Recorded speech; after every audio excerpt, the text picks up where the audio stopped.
Halo teman-teman. Perkenalkan, saya atas nama Marusipa Dewilukus.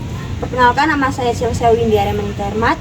Nama saya Marianus Emerson Sanggu. Saya Lucia Firina Gracia Bandur.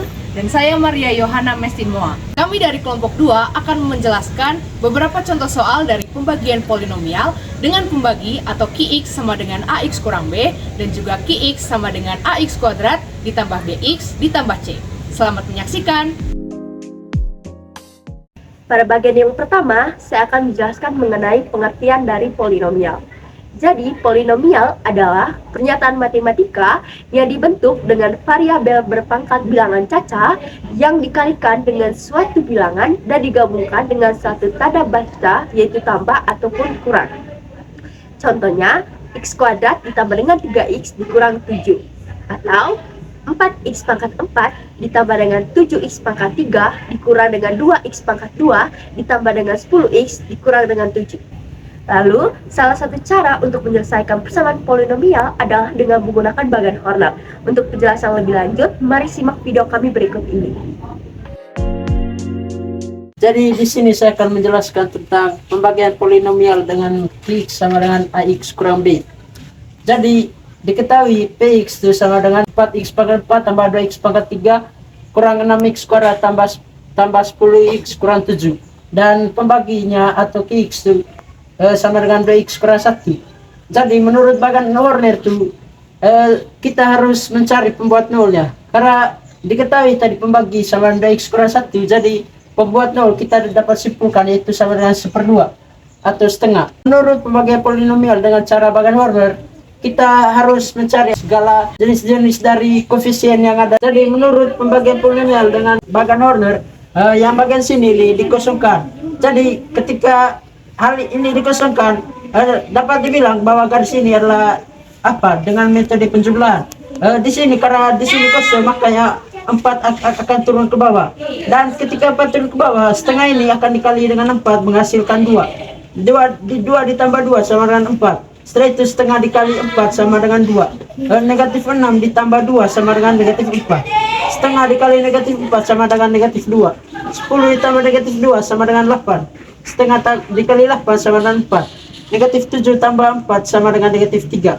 Selanjutnya, saya akan menjelaskan bagaimana cara kita menentukan HX dan juga SX.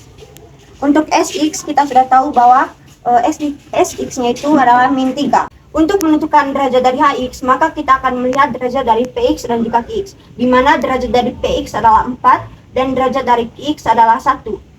Sehingga derajat dari HX adalah 3. Supaya jika derajat X dan juga HX ditambah menjadi derajat PX, yaitu 4. Untuk HX-nya kita akan menggunakan 4 angka di depan, yaitu 4 angka di depan sebagai koefisien, yaitu 4, 4, min 4, dan 8.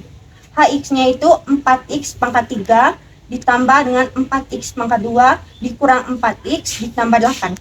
Jadi rumus untuk menentukan HX yaitu HX per A, di mana A merupakan koefisien X dari pembagi. Di mana A itu adalah 2, maka 4x pangkat 3 dibagi 2 yaitu 2x pangkat 3, 4x pangkat 2 dibagi 2 yaitu 2x pangkat 2, negatif 4x dibagi 2 yaitu negatif 2x, 8 dibagi 2 yaitu 4. Maka HX adalah 2x pangkat 3 ditambah 2x pangkat 2 dikurang 2x tambah 4. Yang selanjutnya saya akan menjelaskan soal kedua, yaitu dengan pembagi atau QX sama dengan AX kuadrat tambah BX ditambah C, atau dengan kata lain dengan pembagi dalam bentuk kuadrat.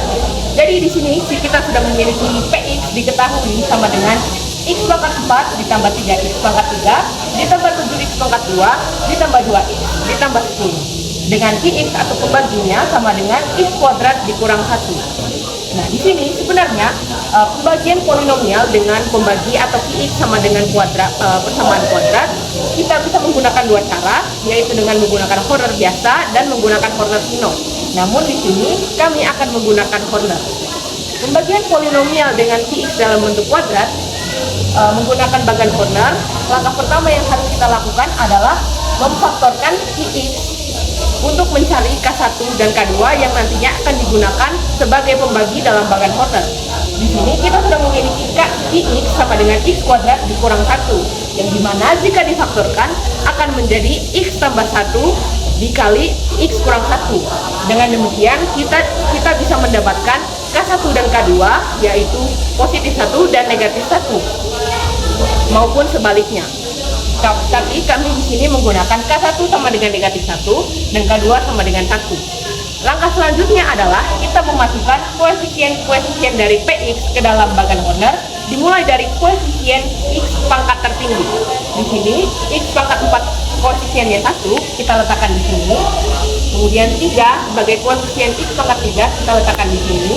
Kemudian 7 sebagai koefisien X pangkat 2 kita letakkan di sini. 2 sebagai koefisien dari X diletakkan di sini, dan 10 sebagai konstanta kita letakkan di bagian ujung kanan. Selanjutnya K1 kita letakkan di bagian pembagi Horner. Di sini K1-nya sama dengan negatif 1. Bagian Horner bagian ini kita kosongkan. Selanjutnya kita akan memulai penjumlahan dan perkalian. Di sini positif 1 ditambah dengan 0 hasilnya adalah 1. Kemudian 1 ini kita kalikan dengan negatif 1. 1 dikali dengan negatif 1 hasilnya adalah negatif 1. Kemudian kita letakkan di sini. Selanjutnya kita ulangi step atau langkah yang sama. 3 ditambah negatif 1 hasilnya 2. 2 dikali negatif 1 hasilnya negatif 2. 7 ditambah negatif 2 hasilnya 5. 5 dikali negatif 1 hasilnya negatif 5. 2 ditambah negatif 5 hasilnya negatif 3. Negatif 3 dikali negatif 1 hasilnya 3. 10 ditambah 3 hasilnya 13. Sampai di sini kita bisa mengambil 13 ini sebagai sisa yang pertama. Selanjutnya kita akan melanjutkan pembagian Horner dengan menggunakan pembagian kedua atau K2 sama dengan 1. Di sini bagian ini kita kosongkan seperti yang tadi. Kemudian kita akan memulai lagi. 1 ditambah 0 hasilnya 1. 1 dikali 1 hasilnya 1. 2 ditambah 1 hasilnya 3. 3 dikali 1 hasilnya 3. 5 ditambah 3 hasilnya 8. 8 dikali 1 hasilnya 8. Negatif 3 ditambah 8 hasilnya 5. Dan sampai di sini kita bisa mendapatkan 5 sebagai S2 atau sisa yang kedua. Jadi selanjutnya kita akan mencari Hx dan Sx. Untuk mencari koefisien Hx, kita mengambil 3 angka pertama dari pengoperasian pembagian Horner yang sudah kita lakukan sebelumnya. Sehingga Hx-nya sama dengan X kuadrat ditambah dengan 3X dan ditambah dengan 8. X kuadrat ini didapat dari Px-nya kan derajatnya itu sama dengan pangkat 4. Px-nya itu derajatnya itu pangkat 2. Sehingga untuk memenuhi syarat pangkat 4 dari Px, kita akan menjumlahkan 2 ditambah 2 sama dengan 4. Kita akan memenuhi syarat dari Px yaitu sama dengan pangkat 4. Kemudian kita akan mencari Sx-nya. Untuk mencari Sx kita menggunakan rumus S2X tambah S1 kurang S2 kali dengan K1. Jadi kita akan mensubstitusikan S1, S2 dan K1. Sehingga Sx-nya itu sama dengan 5X tambah 13 ditambah dengan 5. Sehingga hasilnya itu sama dengan 5X tambah 18.